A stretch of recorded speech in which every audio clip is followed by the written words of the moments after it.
गया कि इस मन को धोना था और हम तन को सजाने में लगे रहे। तन के लिए ही हमने सब कुछ किया, सजाया संवारा, लड़ाई झगड़े मेरा तेरा सब इस शरीर के लिए हम करते रहे। भजन में कहा गया, जो मन आपके सारे विवादों का कारण बना, जो मन सारे समस्याओं का कारण बना, जो मन सारे झगड़ों का कारण बना, उस मन को तो आपने धोया ही नहीं, उसकी पवित्रता का तो ध्यान ही नहीं रखा। और घर का ईश्वर भूल गया तो जो घर में जो सबके भीतर बैठा हुआ चेतन है, बैठी हुई आत्मा है, इस देवता को तो तुमने भुला ही दिया। सबके भीतर बैठे हुए ईश्वर को तो तुम विस्मृत ही कर गए और तीर्थ करता चल चल के और तीर्थों में पूरा समय नष्ट कर दिया। साहब ने कहा, मरियो रे तन का लेकर। हे देहाभिमानी जीव, जिस शरीर के लिए तुम इतने यत्न कर रहे हो, जिस दिन यह शरीर मरेगा, प्राण बाहर निकलेगा, फिर इसका क्या करोगे? मिट्टी में गाड़ देगा या जला देगा? मुसलमानों में गाड़ा जाता है, हिंदू समाज में जलाया जाता है। कई लोग इसे पानी में प्रवाह भी कर देते हैं, कुछ लोग जंगल पहाड़ में छोड़ देते हैं। यही तो होगा, शरीर जब प्राणहीन हो जाएगा, चेतना से वंचित हो जाएगा, तो इस शरीर का होगा क्या? आंख तो होगी, कान भी होंगे, नाक भी होगा, हाथ भी होंगे, बस आप सबके हमारे भीतर जो बैठा हुआ चेतन है वो निकल जाएगा।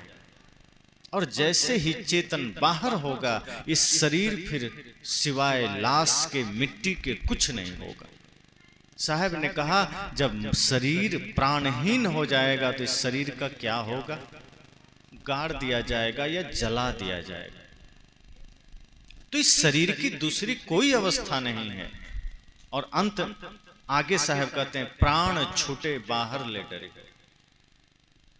कि हे जीव, जरा याद करो उस समय को कि जब आपके भीतर से ये जीव बाहर आ जाएगा, ये चेतन बाहर आ जाएगा, तो इस शरीर का फिर कुछ होने वाला नहीं, बल्कि जिस घर को आपने बनाया है, जिस पुत्र के लिए आपने धन कमाया है, वही पुत्र उस शरीर को घर से बाहर खुली आकाश में कर देगा।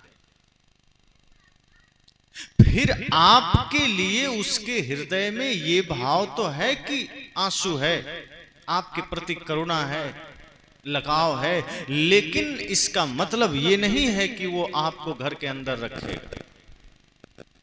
और जब शरीर से प्राण निकल जाता है, तब वो शरीर न किसी का पिता होता है, न किसी की माता होती है, न किसी का पुत्र होता है, कुछ नहीं होता। कोई कहता है कि पिताजी लेटे हैं, कहता है लाश लेटी, मिट्टी पड़ी। कोई नहीं कहता माताजी लेटी, सब कहता है मिट्टी पड़ी, क्योंकि प्राण निकलते ही वो शरीर मिट्टी हो गया, वो शरीर लाश हो गया। अब वो कोई रिश्ता उससे नहीं है, और कोई भी व्यक्ति घर में रखता भी नहीं। जितना जल्दी हो मरघट पहुंचा देना है। अब शरीर मरघट में चला गया, अब मानो वो शरीर कहता है, किसने मुझे इस अंधेरे में छोड़ा है? मरघट अंधेरा ही तो है, वहां कोई लाइट थोड़ी जलती, भयंकर अंधेरा है, कितनी लाशें जली होगी, और आपके शरीर को वहां पहुंचा दिया जाए। अब ये शरीर पूछ रहा है, किसने मुझे इस अंधेरे में छोड़ा है?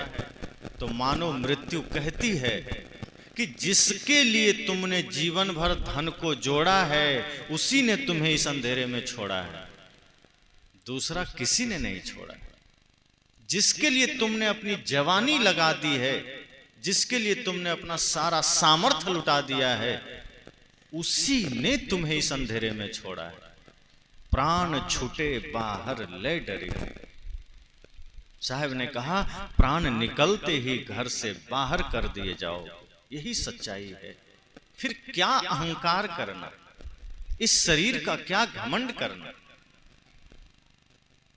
इस शरीर का अहंकार ही मिथ्या है, जो टिकता ही नहीं है, जो स्थिर ही नहीं है, उसका घमंड क्या करना। शरीर टिकने वाला है और कब किसकी मृत्यु हो कोई जानता है? कोई नहीं जानता। बच्चा है, जवान है कि बूढ़ा है, मृत्यु ये नहीं देखती। कब किसके जीवन में आ जाए, कब किसके पास आ जाए, कोई नहीं जानता। बाहर की वस्तुओं की तो गारंटी है, वारंटी है। अभी हम जिस माइक में बोल रहे हैं, इसकी भी कुछ ना कुछ गारंटी वारंटी होगी। जो टेबल हमारे सामने लगा है बढ़ई ने, इसका भी कुछ गारंटी वारंटी दिया होगा।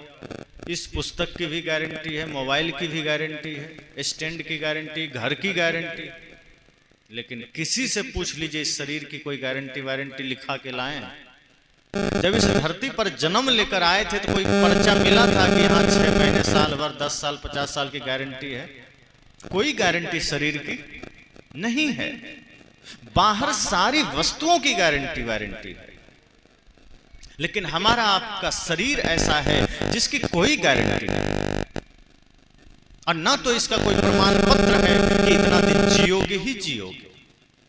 किसी के जीवन में कभी भी यह घटना घट सकती है कि प्राण बाहर निकल सकता है। इसलिए संतजन इस शरीर को नश्वर कहते हैं, और मैं तो इस शरीर को मेड इन चाइना कहता हूं। मेड इन चाइना सब समझ गए ना? मेड इन चाइना मतलब जिसकी कोई गारंटी नहीं है। जब आप इलेक्ट्रॉनिक दुकान पर जाते हैं और कोई इलेक्ट्रॉनिक सामान लेने जाते हैं और कहीं वो मेड इन चाइना है और आपने खरीद लिया है, और आप गलती से भी दुकानदार से बोल देते हैं, दुकानदार साहब इसकी कोई गारंटी है क्या? दुकानदार कहता है लेना है तो लीजिए वरना जाइए, गारंटी तो कुछ नहीं। फिर भी बताइए कुछ गारंटी है? दुकानदार इतना ही कहता है ले जाइए, चल जाएगा तो चल जाएगा वरना खराब कभी भी हो सकता है। और आपका अनुभव होगा कि कई बार ऐसा समय आया होगा जब कई ऐसे सामान आपने मेड इन चाइना लिया होगा, जो लिया होगा और अच्छा 2-4 साल चल गया होगा। लेकिन कुछ ऐसा भी सामान रहता है, या आपको अनुभव किसी का होगा कि लेके दुकान से बाहर निकले और खराब हो गया। कभी कभी दुकान में पेमेंट किए और खराब हो जाता है, और गारंटी नहीं है तो रिटर्न भी नहीं होता कि चलो रिटर्न करके दूसरा ले लें बदले में। शरीर की यही अवस्था है, कोई गारंटी नहीं। मेड इन चाइना, जैसे चीन का सामान चल गया तो चल गया, खराब हो गया तो तुरंत खराब हो जाता है। इसी तरह से हमारा आपका शरीर अगर चल गया तो कोई आदमी 100 साल भी जी लेता है, शरीर चल गया तो कोई 150 साल भी जी लेता है, कोई 120 साल भी जी लेता है, और कहीं नहीं चला तो बच्चे मां के गर्भ में मरा हुआ बाहर आता है। इतना नश्वर है यह शरीर। कोई 5 साल में चल देता है, कोई 10 साल में चल देता है, कोई 20 साल में चल देता है। कोई पता ही नहीं चलता कब किसका जाना हो जाए। अब कोई पता थोड़े चलेगा मौत कब आ जाएगी। जन्म लेते ही बच्चे विदा हो जाते हैं। अब 20-25 साल का आदमी विदा हो जाता है तो आप हम सब कहते हैं कि 20 साल का आदमी कैसे मर गया? अभी तो इसकी उम्र ही नहीं थी, अभी तो मौत आनी ही नहीं थी, कैसे चला गया? मौत बड़ा निष्ठुर है, बहुत गलत हुआ। जो आदमी दूसरे के लिए कह रहा है बेचारा चल बसा, ऐसा बोल रहा है जैसे वो अमृत भी कराया है, जैसे वो मरेगा ही नहीं। वो दूसरे को बेचारा कह रहा है, उसे पता ही नहीं वो खुद भी बेचारा है, उसके पीछे भी मौत लगी हुई है, उसे भी ले जाना है। लेकिन आदमी कहता है बेचारा चल बसा, और कैसे चल बसा? तो इसके लिए सदगुरु कबीर ने बड़ा ही सहज उपाय बताया कि क्यों आदमी चल देता है, कारण क्या है। साहब ने कहा कि 20 साल का आदमी कैसे मरा, ये लोगों के लिए आश्चर्य हो सकता है, आपके लिए आश्चर्य हो सकता है, पर सदगुरु कबीर जैसे संत कहते हैं कि मेरी नजर में ये कोई आश्चर्य नहीं। अब आम आदमी कहता है कि आप तो साधु संत हैं, आपको कौन सा माया मोह है, इसीलिए ऐसा बोल रहे हैं। साहब ने कहा माया मोह की बात नहीं है, सत्य को समझने की बात है। 20 साल का आदमी कैसे मरा ये आश्चर्य नहीं है। सदगुरु कबीर कहते हैं 20 साल का आदमी 20 साल तक जिया कैसे, ये आश्चर्य है। लोगों ने कहा ये कैसे? साहब ने कहा 10 द्वारे का पिंजरा, तामे पंछी पौन, और रहिबे को अचरज है, जात चंभो कौन। साहब ने कहा मानो एक 10 द्वार का पिंजरा है। आप लोग तोता पालते हैं, कोई पक्षी घर में रखते हैं तो पिंजरा लाते हैं ना, तो आप जो पिंजरा लाते हैं उसमें एक दरवाजा रखते हैं, 5-10 तो नहीं रखते, एक रखते हैं। उसी दरवाजे से पक्षी को आप अंदर डाल देते हैं, उसी में खाना पानी दाना सब दे देते हैं, वो खाता है, वो रहता है। और आप उस पिंजरे के दरवाजे को लॉक करके रखते हैं ताकि वो पंछी उड़ ना जाए। और सदगुरु कबीर क्या कह रहे हैं? 10 द्वारे का पिंजरा, पर एक पिंजरा ऐसा है जिसमें 10 द्वार है, 10 दरवाजे। अब वो पिंजरा क्या है?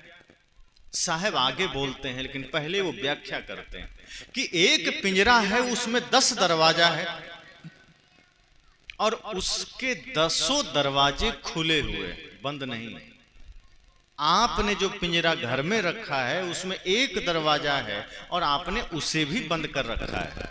साहब कहते हैं एक पिंजरा ऐसा है जिसमें 10 दरवाजे हैं और 10 खुला हुआ है और उसमें एक पंछी बैठा हुआ है। अब आप बताइए उस पिंजरे में पंछी का बैठना आश्चर्य है कि उड़ जाना आश्चर्य? 10 दरवाजे खुले हैं, पंछी तो उड़ जाना चाहिए ना, कभी भी उड़ सकता है, फिर भी पंछी बैठा है, ये कितने आश्चर्य की बात है। साहब कहते हैं आपके हमारे शरीर में भी तो 10 इंद्रियां हैं, दरवाजे 10 हैं, ये पिंजरा है शरीर। इस शरीर रूपी पिंजरे में 10 दरवाजे हैं और 10 खुले हुए हैं। आंख बंद है क्या? खुली है ना। कान खुले हैं, नाक खुले हैं, मुंह खुला है, हमारी जो कर्म इंद्रियां हैं वो भी खुले हुए हैं, सभी दरवाजे खुले हुए हैं। और शरीर में हजारों छिद्र है, ये भी तो खुले हैं। पसीना कैसे बाहर आता? छिद्र ही तो है। तो 10 तो मुख्य दरवाजे हैं और जीव को निकलने के लिए कोई बड़ा दरवाजे की आवश्यकता नहीं, वो तो पूरा खुला हुआ है। साहब कहते हैं आपके शरीर रूपी पिंजरे में 10 दरवाजे हैं, 10 खुले हुए हैं और फिर भी जीव बैठा हुआ है। ये आश्चर्य। उड़ जाना कोई आश्चर्य नहीं। किसी की मृत्यु हो जाए तो ये मत सोचिए कि कैसे मर गया, ये सोचिए कि हाँ ये इतना दिन ये जिंदा कैसे रहा, हम इतना दिन जिंदा कैसे हैं। इसलिए ये खैर मनाइए कि मृत्यु हमारी नहीं आ रही है, आपकी नहीं आ रही है। ये सोचिए कि प्रकृति ने, सदगुरु ने, भगवान ने हमको कितना बढ़िया मौका दिया है कि हमें अभी तक मौत से भेंट नहीं कराया, हमें जीवन दिया है, हम इस जीवन को छल में लगा रहे हैं। जहां मौत कभी भी आ सकती है, जहां जीव कभी भी उड़ सकता है, उस जीवन को हम पाप में लगा रहे हैं। जिस जीवन में हम हाय हत्या लूट मार में अपनी ऊर्जा खत्म कर रहे हैं, अपनी शक्ति खर्च कर रहे हैं, अपना सामर्थ्य लगा रहे हैं, उस शरीर को तो कभी भी मौत ले जा सकती है। और जिस शरीर को मौत कभी भी ले जा सकती है, उस शरीर को हम सदा सदा के लिए अमर बनाने की कोशिश में, इसको हम अस्थाई बनाने की कोशिश में, इसके लिए मिस्र में जो पिरामिड्स हैं, वो लोग सोचे होंगे कि ऊंचे ऊंचे पत्थरों की पिरामिड बना के इसमें लाशों को रख देंगे तो हो सकता है कभी आत्मा लौट आएगी, आदमी जिंदा हो जाएगा। लेकिन हुआ आज तक कभी नहीं होगा। जिस शरीर से एक बार आत्मा चली गई दोबारा उसमें नहीं आएगी, कोई उपाय नहीं है। वैज्ञानिक बहुत कोशिश करते हैं, वो मृत्यु को रोकने की कोशिश में हैं। सदगुरु कहते हैं जीवन जीने की कोशिश करो, जीवन को सुंदर बनाने की कोशिश करो। ये मत सोचो कि हमें 100 साल की आयु मिल जाए। 100 साल की आयु मिल जाएगी तो क्या करेंगे, और अब तक क्या कर लिया। मान लीजिए आप 40-50 के हो गए, 30 के हो गए, अब तक क्या कर लिया, और 60 साल और मिल जाएगा तो क्या कर लेंगे। वही भाई से झगड़े करेंगे, सास बहू के झगड़े होंगे, एक दूसरे के साथ वैमनस्य कर लेंगे, स्वार्थ भरी जिंदगी जिएंगे और अधिक पाप लाद लेंगे। इससे अधिक क्या कर लेंगे? अगर करना है तो 14 साल में खुदीराम बोस अमर होके चले गए, 14 साल की उम्र। अगर करने का संकल्प हो तो 19 साल की उम्र में उधम सिंह नाम कमा के चले गए, देश के लिए कुर्बान होके चले गए। अगर करने का संकल्प हो 23 साल में भगत सिंह फांसी पर लटक गए, देश के लिए नाम कमा लिए, जो करना था कर लिए। लेकिन नहीं करना है तो 100 क्या 200 साल की उम्र मिल जाए, आदमी प्रपंच ही करेगा। शायद कहते हैं इस शरीर का मिथ्या अहंकार करके ये सोचना कि हम इस मौत को रोक देंगे, ये असंभव है। मृत्यु अंतिम सत्य है। इस धरती पर अन्य सब कुछ रोका जा सकता है। किसी को जन्म लेने से रोका जा सकता है, किसी को डॉक्टर इंजीनियर बनने से रोका जा सकता है, किसी को कहीं आने जाने से रोका जा सकता है। दुनिया में कोई भी काम रोका जा सकता है, लेकिन मृत्यु किसी की रोकी नहीं जा सकती। वही एक ऐसा परम सत्य है जिसको कोई रोक नहीं सकता, और जो होना ही है उससे डरना क्या। आदमी कहता है जब कभी किसी का जन्मदिन हो और साथ साथ शादी विवाह का अवसर हो और उस समय आपने कहीं मृत्यु का नाम ले लिया, तो आदमी गुस्से में आ जाता है कि क्या तुमने अपशकुन बोल दिया। वो सोचता है कि हम मृत्यु को नहीं बोलेंगे, उसकी याद नहीं करेंगे, तो वो हमको नहीं लेने आएगी, वो हमसे दूर रहेगी। ऐसा नहीं है। जिस दिन इस धरा पर हम आते हैं, जिस दिन हमारा जन्म होता है, बल्कि मां के गर्भ में आते हैं, मृत्यु वहीं से साथ हो जाती है, वो अलग कभी नहीं। जैसे कोई व्यक्ति 1 साल का है, कोई बच्चा, और उसे 100 साल जीना है, और वो 1 साल का है, मतलब 1 साल उसका खत्म हो चुका ना, अब तो 99 साल ही जिएगा। कोई 50 साल का है और उसे 80 साल जीना है, मतलब 50 तो उसका निकल गया, अब 30 जिएगा, मतलब 50 साल वो आदमी मर चुका है। अगर हम 40 के हैं, मतलब हम 40 मर चुके हैं। कोई आदमी अचानक नहीं मरता, एक एक दिन, एक एक पल हम मरते हैं, और एक दिन मृत्यु पूर्ण हो जाती है, घटित हो जाती है। आदमी सोचता है कोई अचानक कैसे मर गया। अचानक कभी कुछ नहीं होता। जिस दिन जीव गर्भ में आता है, मृत्यु वहीं आरंभ हो जाती है। उसी दिन वो भी चलती है। जीवन और मृत्यु साथ साथ चलते हैं, वो कभी भिन्न नहीं है। इसलिए अगर हम ये सोचते हैं कि मृत्यु को हम नजरअंदाज कर देंगे और वो हमारे जीवन में नहीं आएगी, तो ऐसा नहीं है। हम मृत्यु को देखें ना देखें, वो हमें देख रही है।